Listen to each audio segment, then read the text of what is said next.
Are you ready? He's ready. He's ready. Yeah.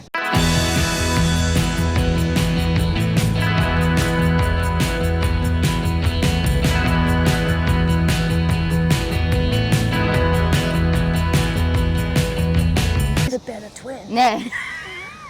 I'm with Bridget. You. With Bridget. She's one of the awesome wildlife twins. We are the wildlife twins. We're in the dingo den. Yes, absolutely. The Warragul and Dundee are 2 alpine dingoes. They're loving it. They love the attention, especially when someone else comes in khaki. Bridget, I was wondering if you could tell me a little bit about what you guys do here. Yeah, so Soph and I run an educational facility. Technical wise, we're a mobile exhibitor under the DPI, so we have the same license of that of a zoo. However, we have that mobile restriction or attachment, I guess you could say. We come to you and we do preschools, old folks' homes, caravan parks, events, it doesn't matter. As long as it's safe for the animals, of course, we will do educational and entertaining show for the audience. That is so nice. Big stretch. Big stretch. Yes, we Downward have to say. dingo. We have to say. Only 2 dingoes can do it in Australia. We're based around the north coast here in Ballina. We love it. We love it. So it definitely keeps you busy though. Absolutely. No 2 days are the same, but that's how we like it. Where would you say your passion lies most within the wildlife industry? For us, and what we've always tried to develop over time, and it hasn't been a quick thing, you know, this 8 years we've been doing this, is that we move along with 2 main points. So when we introduce an animal, we talk about its superpower. It seems a bit gimmicky, but we can't do things that animals do. And so that's how we highlight it. Flying like a bird, holding your breath like a sea turtle. Then we also give the audience 1 tip that they can do to help that species in the wild. It might be really broad or it might be really specific, but it's 1 simple thing. It's not donating money. It's not becoming a wildlife educator or a scientist, you know, because so many people won't do that, and that's okay. Yeah. It might be picking up rubbish. It might be planting a native tree or buying a bamboo toothbrush. All these things are accessible to most people. And so that's where we try to focus on, and that's where our passion lies. I love that message. Everybody can do it. Especially on a day-to-day basis as well. Yeah. How you can make an impact. Yeah, and it's just a ripple effect, right? Yeah, Because you definitely. kind of get obsessed with it. He's got a missing eye, got attacked by a cat. But this guy, he is adorable. He's got so much attitude. Being twins, it's a lot of you and Soph together. Yeah. And your journeys would be quite different. Yep. But what did your journey look like getting to where you are Uh, today?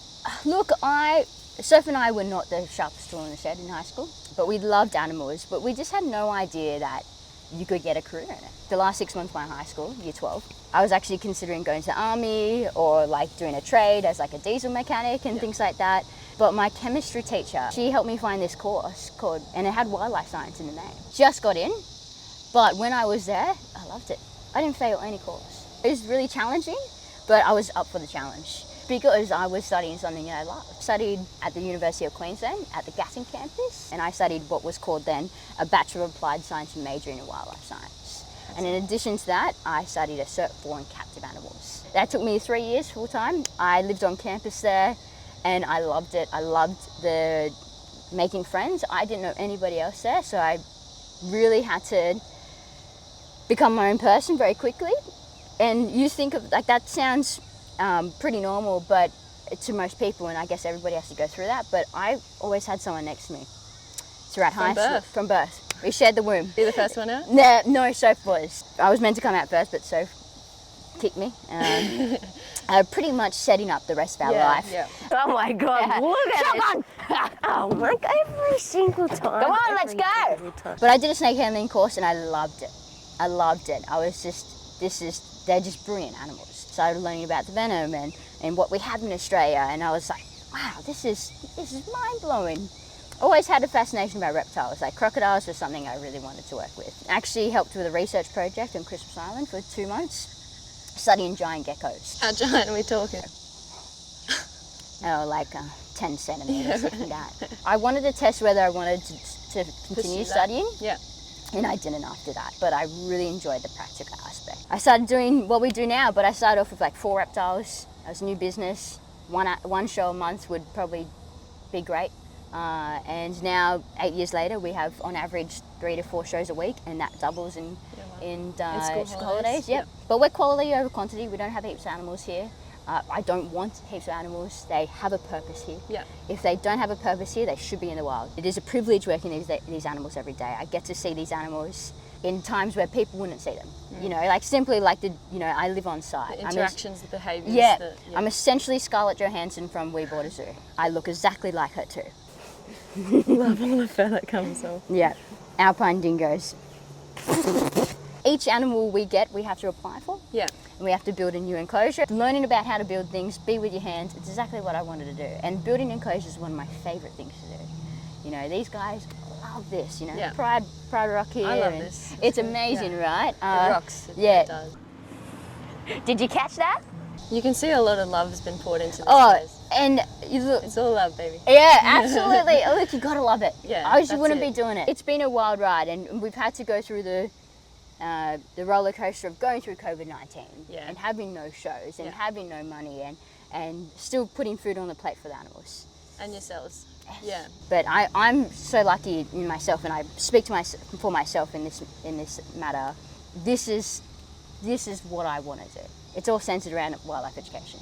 Yeah. Because I want to be educated too. What advice would you give to younger women looking at pursuing a similar career pathway? I think use your resources. Try things, do work sprints, get in there, be assertive. Don't be afraid to ask a question, because there's something in that answer might give you a tip or a trick or a name that can get you somewhere. But if you're early days in your wildlife career, work sprints. I know you're working for free. It can be super frustrating. However, most of the time, from my understanding, especially with animal facilities, you are going to get a job through volunteer. And it does pay off in the long run. It does pay off. The learning comes through doing, but also experiencing. Yeah. You know, you don't always learn it straight away through a course. Sometimes you are thrown in the deep end. It sounds like with your journey too, you've always just given everything a go and taken risk and gone down a path. And if it hasn't been for you, at least you tried. We live in a time where it's so much more normal to change your career as well. So don't be afraid to do that. That's awesome advice. We are in the dingo den. What is one of your favourite dingo facts? Dingoes are not all tan. So I think it's about 52% of dingoes are tan here in Australia. Most people would think that they're like that typical orange or tan colour, and they can be black, they can be white, they can be brindle, they can be tricolours, and it makes sense when you think about it. You imagine being a dingo and you live in the snow. What would be better, tan or white? It's natural evolution, right? If we live in the dark forest where it's lots of shade, what do you think would be better, black or tan? Black. It makes sense. So why wouldn't they adapt to be different colours? They've been here for 4,500 years plus, possibly 18,000 years. They've had to change over that time. What would be your best impersonation? Oh, of an animal? Yeah. I can do a seagull pretty well. Maybe not. Someone give her a chip. Yeah. That was I'm really waiting. good. Bridget, thank you so much for your time here. Pleasure, mate. Oh, I can waffle on.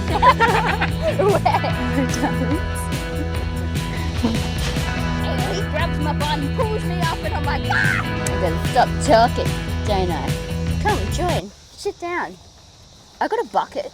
I can sit on a bucket.